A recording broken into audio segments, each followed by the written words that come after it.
바른세상병원 관절센터 유관웅 원장입니다. 오늘 귀한 시간 내주셔서 감사드립니다.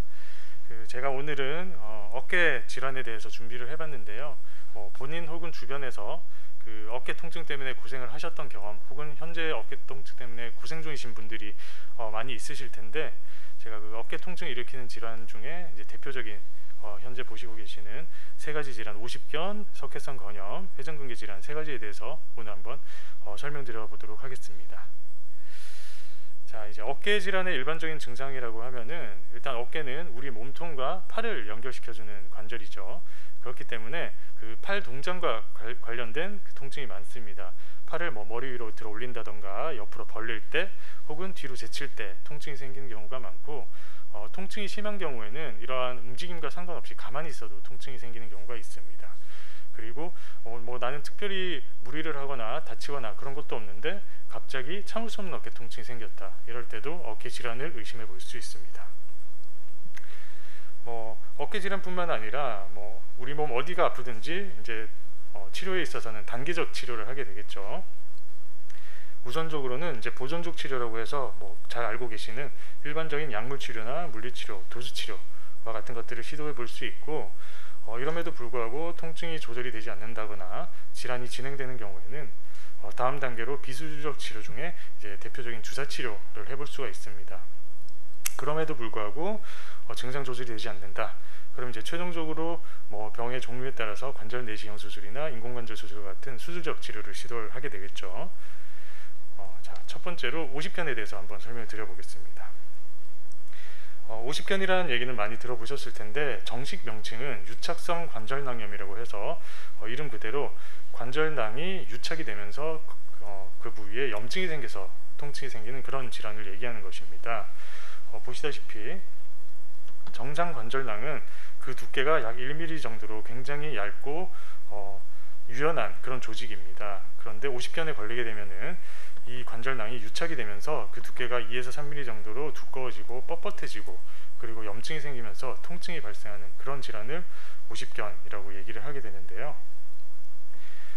오십견은 특별한 외상 없이 어깨 통증이 생기고, 통증뿐만 아니라 팔 움직임에 대해서도 제한이 생기게 됩니다.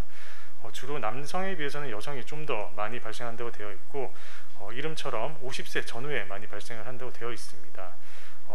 나이가 꼭 중요한 건 아니지만 보통 40세 이전에 발생한 경우는 굉장히 드물다고 알려져 있고요. 오십견에 걸려서 이제 고생을 하시더라도 한번 낫고 나면은 동일 어깨 쪽에 재발하는 가능성은 높진 않습니다. 다만 한쪽 어깨 오십견이 발생했던 분들 같은 경우에는 반대쪽 어깨에 오십견이 발생할 가능성은 상대적으로 더 높다, 이렇게 알고 계시면 될 것 같고요. 오십견이 외래에서도 이제 진단을 제가 해드렸을 때 오십견이 왜 생기는 건가요? 제가 뭘 잘못한 건가요? 이렇게 물어보시는 분들이 많은데, 사실 오십견의 정확한 원인은 현재까지 밝혀지진 않았습니다. 다만 나이가 드는 것과 관련이 좀 되어 있다고 알려져 있고, 그리고 어깨를 다치거나 다친 것으로 인해서 어깨를 보조기 같은 걸 착용함으로 인해 고정을 해놓는 그런 것들 때문에 생기는 경우가 있다고 알려져 있고요. 연관 질환으로 갑상선 질환이라든가 뇌졸중, 파킨슨병 이런 것들과 이제 연관이 있다고 알려져 있고, 특히 당뇨 같은 경우에는 많게는 3분의 1에서 오십견 환자분들 중에 3분의 1에서 당뇨병이 있다고 알려져 있기 때문에 저도 외래에서 진료를 볼 때 항상 오십견이 의심될 때는 혹시 당뇨약을 드시진 않는지 그런 것들을 확인하는 편입니다. 오십견의 대표적인 증상은 일단 그냥 아픈 게 아니라 굉장히 심한 통증을 느끼십니다. 그리고 밤 되면 통증이 더 심해서 밤에 잘 때 자다가 통증 때문에 깬다, 혹은 통증 때문에 잠이 들기 어렵다, 이렇게 얘기하시는 분들이 많습니다. 그리고 아프기만 한 것이 아니라 팔 움직이는 것 자체가 불편해지고 제한이 많이 생기게 되는 게 오십견의 대표적인 증상입니다. 오십견의 단계는 크게 세 가지로 나눌 수 있습니다. 1단계는 통증기라고 해서 짧게는 3개월에서 9개월까지 지속된다고 알려져 있고, 이때는 통증이 서서히 심해지고 좀 불편해지긴 하지만 아직 관절이 완전히 굳은 상태는 아니기 때문에 이때까지는 좀 불편해도 좋아지겠지 이러고 병원에 찾는 경우는 이때는 많지는 않습니다. 그러나 이제 2단계에 접어들면은 동결기라고 해서 이때는 한 4에서 12개월 정도를 얘기하는 건데, 이때는 가만히 있어도 아프고 어깨 움직임이 급격하게 감소를 합니다. 그래서 이 시기에 병원을 찾는 분들이 굉장히 많습니다. 그리고 3단계는 해방기라고 해서 길게는 3년 반 정도까지 가는 경우가 있는데, 50견으로 이제 통증이 있고 팔 움직임이 힘들고 그렇게 굳었던 어깨가 점차 풀리면서 자연스럽게 해소되는 그런 단계라고 할 수 있습니다. 50견 치료 또한 무작정 수술하거나 그런 것이 아니라 기본적으로는 약물치료, 물리치료, 도수치료와 같은 보존적 치료를 먼저 하게 됩니다. 다음으로는 주사치료나 뒤에 설명드리겠지만 수액팽창술이라고 해서 이러한 비수술적 치료를 시도해 볼 수 있고요. 그럼에도 불구하고 증상이 해결이 안 된다, 그럴 때는 최종적으로 관절 내시경 수술을 고려해 볼 수 있습니다. 제가 설명드릴 거는 그 중에서도 비수술적 치료 중에 수액팽창술이라고 해서 사실 이름은 대단해 보이지만 주사치료의 종류 중 하나로서 이것은 주사로 일단은 제가 아까 50견은 관절낭이 유착되는 병이라고 말씀드렸는데, 그 관절낭을 풍선이라고 비유를 했을 때 정상 관절낭은 이제 풍선의 바람이 빵빵하게 차 있는 상태라고 이해를 하시면 됩니다.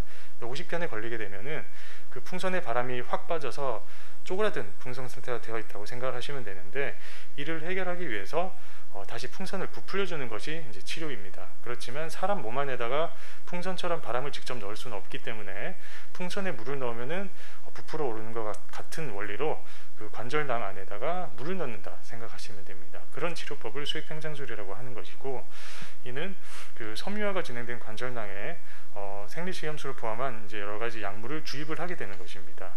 이를 통해서 관절낭을 팽창시키고 굳어있던 유착을 풀어주고, 그럼으로써 염증도 가라앉히고 이제 여러 가지 효과를 동시에 노리는 것인데, 이는 무작정 주사기를 찔러대는 것이 아니라 초음파를 보면서 정확한 위치에 타겟팅해서 어깨 상태도 확인하고 동시에 치료도 하는 그런 치료법이라고 보시면 됩니다.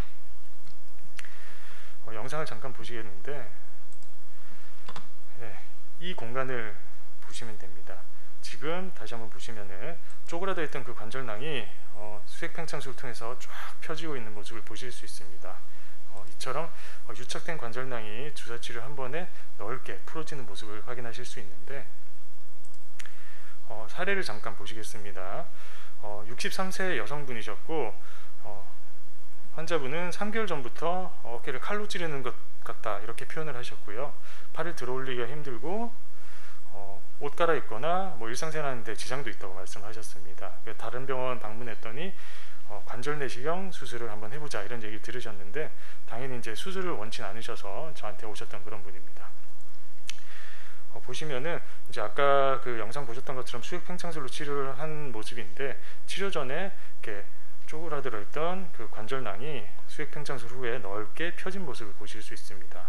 실제로도 환자분은 수액팽창술 전에는 팔을 앞으로 올렸을 때 한 90도 좀 더 위, 한 100도 정도까지밖에 올라가지 않으셨는데, 수액팽창술 후에는 바로 반대쪽 팔과 마찬가지로 이제 만세를 할 수 있는 만큼 좋아지셨던 그런 사례입니다. 팔을 뒤로 돌리는 것 또한 우측 팔 같은 경우 좌측처럼 이렇게 팔을 뒤로 뒷짐지는 자세가 안 됐었는데, 시술 후에는 아주 자연스럽게 잘 되는 모습을 확인하실 수 있습니다. 그리고 이제 50견이 있을 때 수술을 하는 경우도 있는데요. 증상이 굉장히 심하거나 이러한 앞에 수액팽창술 같은 치료를 했음에도 불구하고 해결이 안 된 경우에는 이제 드물게 수술을 하는 경우도 있습니다. 실제 이거는 그 수술 소견 사진인데요. 염증이 굉장히 심한 모습입니다. 어깨 관절 내 사진이고요. 이렇게 빨갛게 보이고 그냥 너풀너풀 지저분하게 보이는 것들이 다 염증 소견이라고 생각을 하시면 되고요. 유착된 모습도 관찰되고 있죠. 그래서 수술을 통해서 이 유착된 부분 그리고 염증 있는 부분을 깔끔하게 정리해준 그런 모습입니다. 그래서 이제 수술을 통한 사례도 하나 보겠습니다. 57세 남성분이셨고, 이분은 증상은 한 8개월 정도 됐다고 말씀하셨습니다. 머리를 감거나 일상생활하는데 이제 불편하다고 말씀하셨고, 당연히 이제 8개월이나 됐으니까 그동안 다른 병원도 가보셨겠죠. 그래서 주사치료도 여러 번 받고 도수치료도 꾸준히 받아보고 했는데도 호전이 안 되고 통증이 너무 심해서 이분 같은 경우에는 지금 반년 넘게 고생을 하셨기 때문에 시술 이런 것보다도 최대한 빨리 빠른 신속한 해결을 원하셨던 분이셔서 수술을 시행하게 됐던 그런 사례입니다. 이거는 이제 정상 관절낭 소견인데, 이 환자분 같은 경우에는 관절 내시경 수술 들어갔더니 빨갛게 염증이 생겨 있고 유착이 된 관절낭을 확인할 수 있었고, 이에 대해서 관절 내시경 수술을 통해서 유착을 풀어주고 염증을 제거한 그런 모습입니다. 자, 다음으로는 석회성 건염을 설명드리겠습니다. 석회성 건염은 이제 어깨 힘줄에 석회가 침착되는 그런 질환입니다. 이 병은 젊은 분들 같은 경우는 이제 30대부터 뭐 60대라고 되어 있는데 70대에도 생기는 경우가 있습니다. 그만큼 다양한 연령층에서 생길 수 있는 그런 질환이라고 생각을 하시면 되고, 이 또한 마찬가지로 정확한 원인이 알려져 있는 것은 아니지만 나이가 드는 것과 연관이 있고, 이제 힘줄의 퇴행성 변화로 인해서 힘줄로 가는 미세혈류가 감소하면서 그 힘줄에 찌꺼기가 조금씩 쌓이고 그것이 축적됨으로 인해서 석회성 건염이라는 병이 생긴다, 이렇게 이해를 하시면 될 것 같습니다. 석회성 건염의 증상을 한마디로 요약을 하면은 어느 날 갑자기 발생한 극심한 통증입니다. 나는 불과 지난주까지 한 며칠 전까지만 해도 하나도 안 아팠는데 갑자기 어느 날 자고 일어났는데 너무 아프다, 겪어본 적 없는 증상이 생겼다, 이런 경우에 석회성 건염을 의심해 볼 수 있습니다. 석회성 건염 또한 3단계로 나눌 수 있는데, 1단계는 형성기라고 해서 석회화로 인해서 힘줄의 변형이 시작되고 진행이 되는 그런 시기입니다. 이때는 환자분들은 대부분 증상을 느끼지 못하시고요. 2단계 휴지기라고 해서 이때는 앞서 1단계 형성기에서 석회가 형성된 후에 그 상태에서 유지가 되는 시기입니다. 이때는 개인에 따라서 어떤 분은 증상이 있는 경우도 있고 어떤 분은 이때까지도 특별한 통증을 못 느끼시는 분도 있습니다. 그리고 마지막 3단계 흡수기라고 해서 앞서 생겼던 그 석회가 조금씩 연화되면서 그 부위에서 굉장히 심한 염증이 발생합니다. 이때 극심한 통증을 느껴서 갑자기 이제 어깨가 아프다고 병원에 찾아오시는 경우가 많습니다. 석회성 건염 또한 이제 우선적으로는 수술이 아닌 비수술적 치료를 고려를 해야겠죠. 대표적으로 약물 치료나 충격파 치료, 그리고 염증 조절을 위한 스테로이드 주사 치료 등이 있을 수 있고요. 이러한 치료에도 불구하고 증상이 계속된다, 그런 경우에는 관절 내시경 수술을 통해서 해결을 할 수 있습니다. 네, 관절 내시경 수술을 통해서 해결된 그 사례를 살펴보도록 하겠습니다. 62세 여성분이셨고, 이분은 이제 1년 전부터 어깨 통증이 있다고 말씀을 하셨습니다. 타병원에서 당연히 이제 엑스레이도 찍어보고 검사를 해보셨겠죠. 석회성 건염을 진단받고 약물 치료, 충격파 치료 꾸준히 받으셨으나 통증이 큰 차도가 없고 계속 아프다, 이렇게 병원을 찾으셨던 분이고, 저희 병원에 오시기 한 3일 전부터는 갑자기 통증이 너무 심해져서 밤에 도무지 잘 수가 없다, 이렇게 어깨를 부여잡으면서 오셨던 분입니다. 엑스레이를 보시면은 여기 빨간 원안에 자세히 보시면 보일 텐데 뼈와 다르게 이 위에 뭔가 뿌옇게 보이는 것들이 있습니다. 이게 바로 석회의 소견인데요. 실제 수술장에 들어가서 이제 석회를 제거하게 되면은 이렇게 하얀 이제 덩어리 같은 것들이 나오게 됩니다. 이거는 이제 일부분만 찍어놓은 사진이라서 양이 많아 보이진 않은데 실제로는 이런 것들이 굉장히 많이 배출이 되게 됩니다. 그래서 수술 전에 이 빨간 원에 있었던 석회가 보시다시피 수술 후에는 말끔히 사라진 모습을 확인하실 수 있습니다. 다음 사례는 57세 남성분이시고, 이분도 통증은 한 1년 전부터 있다고 말씀을 하셨는데 석 달 전부터는 점점 더 심해지고 있다, 이렇게 말씀을 하셨고, 통증 때문에 가만히 있어도 통증이 있고 움직이기가 힘들다, 이렇게 말씀을 하셨습니다. 당연히 이분도 주사치료, 충격파 치료 여러 치료를 집 근처 병원에서 받으셨으나 효과가 없었다 말씀을 하셨고, 네, 타 병원에서는 수술도 해보자 얘기까지 이제 들으신 상태에서 저희 병원을 찾으셨던 분이고요. 이분 같은 경우에는 이제 아주 눈꽃 다발처럼 굉장히 많은 석회를 이제 제거를 하게 되었고, 제거를 한 후에는 치료 전에 분명히 보이던 이 석회가 말끔히 사라진 모습을 확인하실 수 있습니다. 이 석회성 건염 같은 경우에는 이 석회가 힘줄에 침착이 되어서 발생한 증상이기 때문에 이렇게 수술을 통해서 석회를 제거하게 되면은 아주 빠른 시간 안에 효과를 느끼실 수가 있습니다. 그렇기 때문에 어떻게 보면 이제 너무 통증이 이제 오래돼서 고생하신 분들 같은 경우에는 수술 후에는 이걸 진작할 걸 그랬다, 수술이라고 해서 무작정 피하기만 했는데 그렇게 이제 진작할 걸 그랬다, 이렇게 얘기하신 분들도 많습니다. 이제 앞서 50견도 그렇고 석회성 건염도 그렇고 최종적으로는 관절 내시경 수술을 제가 할 수 있다고 말씀을 드렸는데, 이때 이 관절 내시경 수술이 이제 어떤 것이냐, 어떤 특징이 있냐, 요거를 간단히 설명드리면은 이거는 뭐 크게 째고 그런 수술이 아니라 한 5mm 정도의 이제 아주 작은 절개를 통해서 어깨 주변에 한 구멍 2-3개 정도를 뚫어서 하는 그런 수술이기 때문에 흉터가 거의 없습니다. 그리고 우리가 뭐 속이 쓰리거나 뭐 소화가 안 되고 이럴 때 위 내시경을 하고, 그리고 내시경을 하다가 용종을 발생하면 떼는 것처럼 관절 내시경 또한 들어가서 관찰을 하고 그와 동시에 바로 치료를 하는, 그러니까 진단과 치료를 동시에 할 수 있는 그런 수술법입니다. 그리고 병변에 따라 조금씩 다를 수는 있지만 한 20분 정도 이 짧은 수술 시간으로 해결을 할 수 있고, 이러한 장점 때문에 당연히 회복도 빠르겠죠. 입원도 하루 이틀 정도면 충분합니다. 그리고 뭐 큰 수술, 피가 많이 나는 수술 그런 거 아니기 때문에 나이가 많거나 뭐 혈압, 당뇨 그런 기저질환이 있으신 분들도 충분히 할 수 있는 그런 수술이라고 생각하시면 될 것 같습니다. 자, 이제 세 번째로는 회전근개 질환입니다. 회전근개 질환은 뭐 어깨 힘줄 손상되는 이제 여러 가지 질환들을 통칭하는 것으로서 대표적으로는 이제 어깨 힘줄 파열이겠죠. 어깨 힘줄 파열이 있습니다. 이렇게 어깨 힘줄이 파열되는 데 있어서는 뭐 운동을 하거나 혹은 다쳐서 외상성으로 인해서 파열되는 경우가 있고요. 그리고 이게 나이가 들면서 뭐 젊을 때 좀 일을 많이 하셨거나 뭐 무거운 걸 들거나 이렇게 고생하신 분들 같은 경우에는 나이가 들면서 이제 자연스럽게 퇴행성 파열이 오는 경우도 많습니다.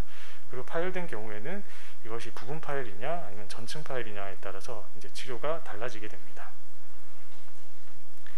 회전근개 파열의 대표적인 증상으로는 일단 심한 통증을 느끼실 수 있고, 회전근개 파열 또한 밤 되면 통증이 더 심해집니다. 그래서 밤에 자다가 통증 때문에 깬다, 혹은 아픈 그 어깨 방향 쪽으로 돌아 누워서 자기 힘들다, 이렇게 얘기를 하시고요. 팔이 이제 아프고 힘줄이 끊어져 있다 보니까 팔을 움직이는 근력이 약화되게 됩니다. 그리고 당연히 아프고 근력이 약해지다 보니 움직임의 제한도 동반되겠죠. 회전근개 파열이 있을 때 치료는 마찬가지입니다. 당연히 우선적으로는 수술이 아닌 보존적 치료를 고려하게 되고, 이때는 일반적으로 이제 도수 재활 치료나 충격파 치료, 주사 치료 이런 것들을 시도해 볼 수 있고요. 그리고 최종적으로는 수술적 치료, 이 또한 이제 관절 내시경을 통한 수술인데 수술적 치료도 해볼 수가 있습니다. 자세한 거는 이제 병변에 따라 다르긴 하지만 일반적으로는 이제 심하지 않은 부분 파열 같은 경우에는 우선적으로 보존적 치료를 시도해 볼 수 있고요. 전층 파열인 경우에는 좀 안타깝지만 그런 경우에는 이제 바로 수술적 치료를 하는 것이 오히려 좋습니다. 회전근개 파열의 그 수술적 치료에 대해서 간단히 좀 설명을 드릴 건데, 사실 이 내용은 여러분께서는 이제 자세히 아실 필요는 없지만 제가 그냥 간단히 소개한다 정도로만 좀 준비를 해봤습니다.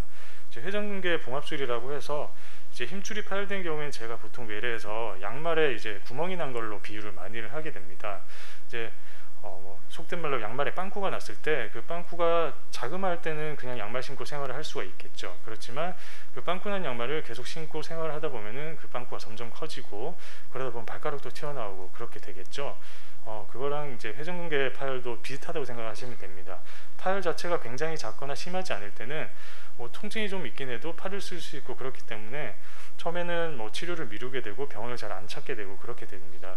그러다가 점점 이제 더 심해지면은 그때 병원에 찾으시고 그때 이제 적극적으로 좀 치료를 하게 되는 경우가 있는데, 양말에 빵꾸가 났을 때 우리가 꿰매서 양말을 신게 되는 것처럼 회전근개 파열이 있으면은 봉합술, 이제 꿰매주게 됩니다.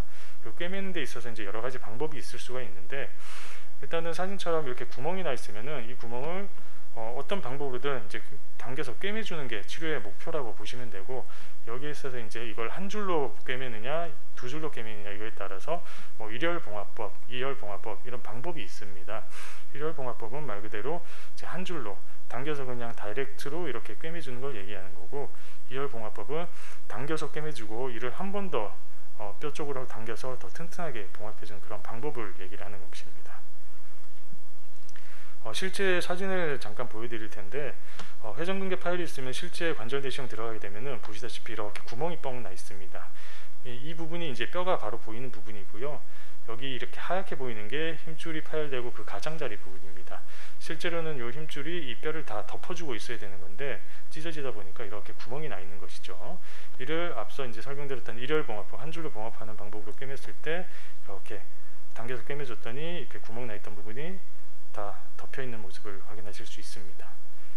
그리고 이열봉합법 같은 경우에는 마찬가지로 이제 힘줄 파열로 인해서 구멍이 나 있고 바로 아래 이제 뼈가 드러나 있는 모습을 볼 수 있는데, 이를 당겨서 한번 꿰매주고 이를 한 번 더 당겨서 꿰매주고, 이렇게 이열봉합법으로 파열된 부분을 말끔히 봉합해 놓은 모습을 확인하실 수 있습니다. 예, 실제 사례입니다. 여기 석회성 건염이 되는데 회전근개 파열입니다. 죄송합니다. 46세 여성분이시고요. 통증은 한 1년 반 전부터 됐다고 말씀을 하셨습니다. 다른 병원에서 서너 달 간격으로 주사 치료를 계속 받으셨던 분이고, 3개월 전부터는 주사 치료를 받아도 호전이 없고 통증이 점점 심해져서 병원을 찾으셨던 분입니다. MRI에서 보시면은 다 이해하기는 어려우시겠지만, 여기 이제 하얀 부분이 힘줄이 파열돼서 구멍이 나 있는 부분이라고 이해를 하시면 됩니다. 원래는 이 부분이 이제 까맣게 덮여 있어야 되는데 구멍이 나서 하얗게 보이는 모습이라고 생각하시면 됩니다. 실제 수술 들어갔더니 이제 앞서 제가 수술 설명드릴 때 봤던 것과 마찬가지로 구멍이 나서 뼈가 드러나 있는 모습을 확인하실 수 있습니다. 이를 이열봉합법으로 튼튼하게 수술해서 다 덮인 모습을 보실 수 있고, 실제 수술 후 찍은 MRI에서도 앞서 하얗게 구멍이 나 있던 부분이 말끔하게 덮여 있는 모습을 확인하실 수 있습니다. 다음 사례도 64세 남성분이시고 2년 전부터 어깨 통증이 있으셨던 분이고, 그동안 스테로이드 주사 치료를 포함해서 프롤로 치료, 여러 가지 치료를 계속 받으시면서 사실 치료를 했다기보다는 견디고 버티셨던 분이죠. 그렇게 계속 하시다가 한 달 전부터는 팔을 들 수 없을 정도로 통증이 심해져서 병원을 찾으셨습니다. 이 환자분 또한 여기 보시면 하얀 부분이 힘줄이 파열돼서 구멍이 나 있는 부분이라고 생각을 하시면 되고요. 마찬가지로 힘줄 파열로 인해서 구멍이 나 있고 아래쪽에 뼈가 드러나 있는 모습을 확인하실 수 있습니다. 이 부분을 이제 덮어주는 것이 수술의 목표라고 생각하시면 되고, 마찬가지로 이열봉합법으로 두 줄에 걸쳐서 튼튼하게 수술을 해놓은 모습이고, 수술 후 MRI에서 보시면은 앞서 구멍이 나서 하얗게 보였던 부분이 말끔하게 덮여 있는 모습을 확인하실 수 있습니다. 이처럼 이제 어깨 통증을 야기하는 여러 가지 질환들이 많이 있는데, 주변에서 이제 비교적 흔히 볼 수 있는 것이 앞서 설명드렸던 오십견, 그리고 석회성 건염, 그리고 방금 설명드린 회전근개 파열, 세 가지가 있을 수 있습니다. 보통 이제 어깨가 아프다고 했을 때 환자분들께서, 여러분들 포함해서 환자분들께서 이제 흔히 잘못 알고 계시는 부분이 많이 있어서 거기에 대해서 잠깐 준비를 해봤는데요. 먼저 첫 번째로 이제 오십견은 주변에 누가 오십견 있었는데 시간 지나면 저절로 낫는다고 하더라, 그거 병원 자꾸 가지 말고 그냥 스트레칭이나 하고 시간 지나면 좋아진다더라, 수술하지 마라, 이런 얘기를 들으시는 분들이 많을 텐데요. 사실 그것이 완전히 틀렸다고 보기는 힘듭니다. 그렇지만 이제 아까 제가 오십견을 3단계로 나눠서 설명드릴 때 이것이 이제 오십견이 시간이 지나면서 낫는 경우도 있는데, 그것이 짧으면 6개월에서 길게는 4년까지 가는 경우가 있습니다. 그리고 낫는다는 것이 통증은 좋아지지만 나중에 이제 팔 움직이는 것은 여전히 불편한 상태로 이제 방치되는 경우가 많은데요. 이건 조기에 적절히 치료를 하지 않으면은 통증은 좋아지더라도 팔 움직임에 제한이 남아 있는 경우가 많기 때문에 요즘에는 초기에 적극적으로 치료를 하는 것이 이제 오십견 치료의 트렌드라고 생각을 하시면 될 것 같습니다.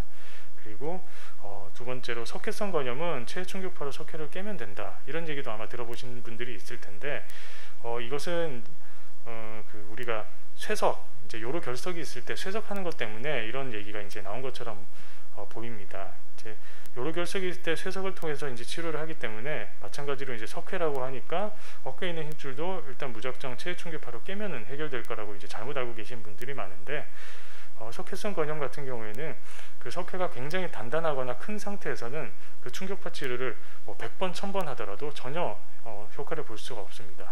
다만 그 석회가 굉장히 연해져 있고 많이 작아져 있는 상태에서는 충격파 치료를 해주게 되면은 좀 더 빨리 흡수되고 빨리 낫는 데 도움이 되지만, 석회가 굉장히 크거나 단단한 상태에서는 체해 충격파로는 석회를 해결할 수 없다고 이해를 하시면 될 것 같고요. 그리고 세 번째로 이제 회전근개 파열은 수술하면 안 된다. 그러니까 어깨 힘줄 찢어졌을 때 수술하면은 고생한다더라, 그 수술해도 다시 찢어지고 결과도 안 좋다더라, 그 수술하지 말고 그냥 약 먹고 버텨라, 이런 얘기도 들어보신 적이 있을 텐데, 이것은 이제 잘못된 정보입니다. 회전근개 파열 같은 경우에는 일단은 그 파열이 굉장히 미미하거나 부분 파열인 경우에는 주사 치료나 뭐 여러 가지 비술적 치료를 당연히 시도를 해보는 게 맞고, 그렇게 해서 효과를 보실 수 있습니다. 그렇지만 전층 파열, 그러니까 완전히 파열된 같은 경우에는 뭐 무슨 짓을 해도 그 아까 양말에 빵꾸 난 걸 제가 말씀드렸는데, 빵꾸 난 양말에 무슨 짓을 해도 그 빵꾸가 저절로 메꿔지지 않는 것처럼 회전근개 전층 파열 같은 경우에는 수술 외에는 그것을 근본적으로 해결할 수 있는 방법은 없는 것이고, 오히려 수술 안 하고 버티다가 그 파열 범위가 더 커지거나 하면은 우리가 양말을 그냥 꿰맬 수 없고 구멍이 너무 큰 경우에 천을 덧대는 것처럼 너무 커진 상태에서는 나중에 인조인대 같은 걸 덧대서 꿰매야 되는 경우가 생길 수 있습니다. 그렇기 때문에 치료를 미루다가 나중에 호미로 막을까 가래로 막는 일이 생기지 않도록 병원에서 이제 적절한 진단과 치료를 받는 것이 중요합니다.